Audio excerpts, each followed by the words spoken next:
চট্টগ্রামে আরসিসি প্রজননে ভবিষ্যৎ কর্মপরিকল্পনা প্রণয়ন সভা অনুষ্ঠিত হয়েছে। বাংলাদেশ কৃষি বিশ্ববিদ্যালয়ের প্রাণী প্রজনন ও কৌলি বিজ্ঞান বিভাগের উদ্যোগে এ আয়োজন করা হয়। মঙ্গলবার দুপুরে চট্টগ্রাম ব্র্যাক লার্নিং সেন্টারে সভা অনুষ্ঠিত হয়। জেলা কৃষি বিশ্ববিদ্যালয়ের প্রাণী প্রজনন বিভাগের অধ্যাপক মোহাম্মদ রুহুল আমিন অনুষ্ঠানে সভাপতিত্ব করেন।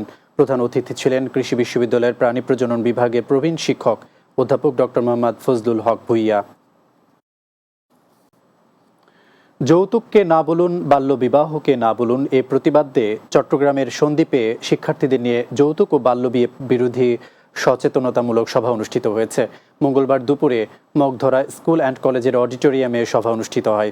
এ সময় যৌতুক ও বাল্য বিয়েকে না বলে শপথ গ্রহণ করে উপস্থিত ও ৩ শতাধিক শিক্ষার্থী। যৌতুক ও বাল্যবিবাহ ফোরাম কেন্দ্রীয় কমিটির সাংগঠনিক সম্পাদক অধ্যক্ষ প্রকৌশলী কামরুল হাসানের সভাপতিত্বে সভায় প্রধান অতিথি হিসেবে ভার্চুয়ালি বক্তব্য রাখেন আয়োজক সংগঠনের কেন্দ্রীয় সভাপতি বীর প্রতীক কর্নেল মোহাম্মদ দিদারুল আলম।